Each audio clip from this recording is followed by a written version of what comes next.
Cenas de guerra.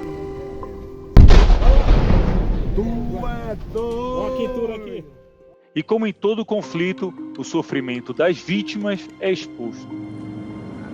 A senhora só pode movimentar só um pouquinho? Os interesses pela terra, minérios e água, tirando a dignidade e os direitos garantidos dos indígenas.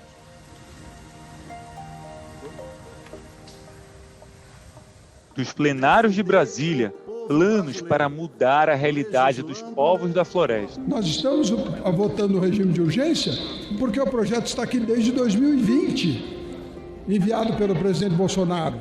Mineração em terras indígenas estava na plataforma de campanha do presidente Bolsonaro. São décadas de luta de quem busca a paz, mas encontra o fogo.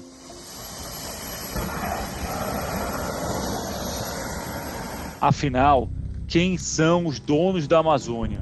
Neste relatório da Fundação Nacional do Índio, a FUNAI, de agosto de 1988, é registrado que o povo Yanomami começou a sofrer investidas da civilização em seu território a partir de 1970. E com isso, vieram os garimpeiros e as doenças. Entre maio de 1986 e setembro de 1988, Romero Jucá ocupou a presidência da FUNAI. Ele foi indicado pelo então presidente da República, José Sarney, do PMDB.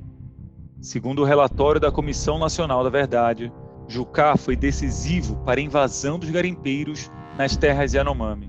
No documento a que a reportagem teve acesso, a ampliação de uma pista de pouso no território indígena foi o início de tudo. Foi um dos destinos dos garimpeiros da Serra Pelada, no Pará, que já não encontravam mais minérios de forma manual.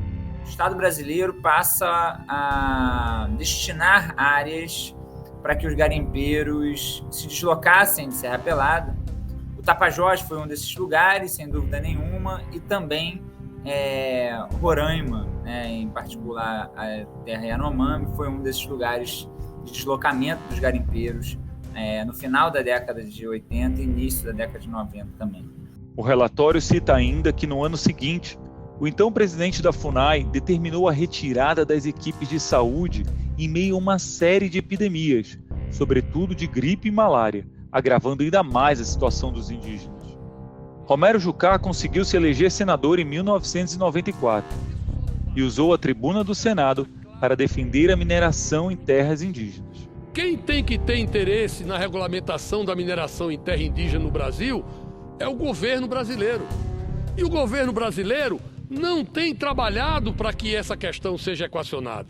O governo brasileiro tem estado ao longo dos anos omisso numa questão que é extremamente relevante para a economia brasileira. Existe esse interesse das mineradoras, de diferentes portes, sobre o subsolo amazônico. E também sobre as terras indígenas. É bom dizer isso também, porque as organizações que representam as grandes mineradoras apoiaram o PL da mineração em terra indígena.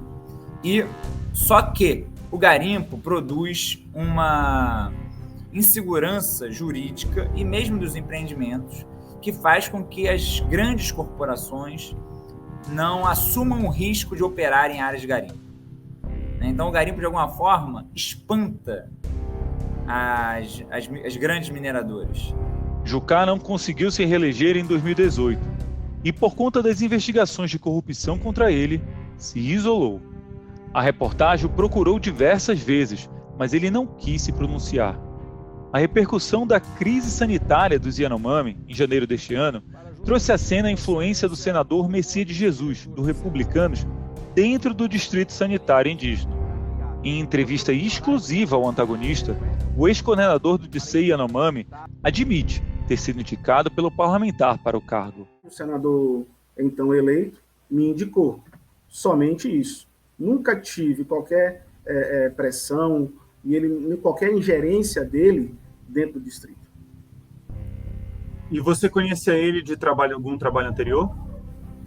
Sim, eu conheço ele através das campanhas políticas. Ele foi inúmeras, acho que 5 ou 6 vezes deputado estadual aqui, foi candidato a prefeito aqui no município.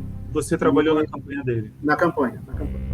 Messias é pai do deputado federal Jonathan de Jesus também do Republicanos, que é apoiado pela bancada do PT na Câmara, a ministro do Tribunal de Contas da União. Rômulo, que aparece nessa imagem ao lado do parlamentar, deixou o cargo por suspeitas de irregularidades na sua gestão. O dedo é apontado, a maioria das vezes, para o mais fraco. E eu me coloco nessa parte mais fraca. E tanto é que em breve terei o levantamento, que eu estou terminando de levantar, de todas as ações, do que era feito, do que não foi feito. Ali é uma loucura. É uma loucura. Você trabalha num nível de pressão que eu nunca trabalhei na minha vida. E foi também durante o governo de Jair Bolsonaro que a pressão se intensificou nos órgãos federais de fiscalização, segundo denuncia um servidor, ouvido pela reportagem, que está há 20 anos em um órgão ambiental federal. Ele diz que as condutas para que não houvesse fiscalização ficaram evidentes. A gente teve redirecionamento de operações, a gente teve corte de recursos, a gente teve praticamente uma paralisação nos julgamentos. Eu acho que tudo isso foi de caso pensado nos últimos 4 anos, né? Só analisando o conjunto como um todo é que se percebe que era uma estratégia montada. Estratégia montada para quê? Para justamente dificultar a fiscalização, né? Seja das áreas de garimpo, seja das áreas de desmatamento mais sensíveis. Por meio da Lei de Acesso à Informação, o IBAMA revelou em janeiro a existência de quase 30 mil multas ambientais próximas de prescreverem. São 7.490 neste ano e mais de 22 mil no ano que vem. Isso acontece quando o processo fica sem movimentação por 3 anos. Em paralelo, há quem acredite que as organizações não governamentais, as ONGs, que atuam na Amazônia, é que precisam ser investigadas. E o caminho seria por uma comissão parlamentar de inquérito, uma CPI. A gente conseguiu fazer uma pirâmide das ONGs que atuam no Amazonas, principalmente no Alto Rio Negro. Para quem não sabe, a região do Alto Rio Negro é a região mais rica do planeta. Só para ter uma ideia, a reserva de nióbio lá passa de 90% da reserva mundial. O Fundo Amazônia é a peça central dessa trama.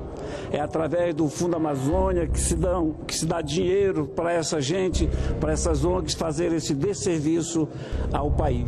Procurado, o parlamentar diz que a CPI das ONGs precisa ser instalada para exatamente expor as pessoas que enriquecem utilizando os indígenas.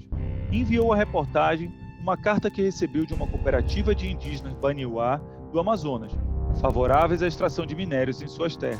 No início do ano passado, o senador Plínio Valério, do PSDB, foi acusado pela Federação das Organizações Indígenas do Rio Negro de estimular a disputa entre os indígenas em prol da mineração.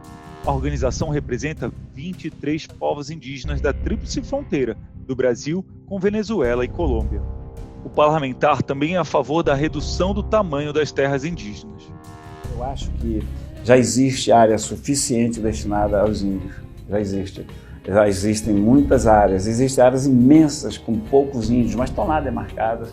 Eu não sei se eu concordaria em anular determinadas demarcações, né? Mas tem demarcações verdadeiras, precisas, o povo indígena está lá. Existem demarcações que foram feitas só para preservar a riqueza, o solo, para que o governo brasileiro não possa mexer. Eu acho que essa sim tem que ser revista. Para a única brasileira e também indígena, a discursar na abertura da Conferência da Cúpula do Clima, a COP26 de 2021, os povos originários precisam ser ouvidos e respeitados. Quem quer vender, quem quer tomar posse do território é o não indígena. Mas nós, povos indígenas, estamos aqui para guardá-la e para protegê-la, assim como ela faz com a gente, né? Então somos nós que devemos ser ouvidos quando a gente fala em floresta. Eles querem decidir sobre as nossas vidas, né? Aquilo que só a gente vive, que só a gente sabe, que só a gente pode falar, né? Então, como é que você pode de fato ter uma democracia? Como é que você pode lutar pelo meio ambiente? Como é que você pode, continuar mantendo a floresta em pé se você não conversa com quem vive lá? Afinal, quem são os donos da Amazônia?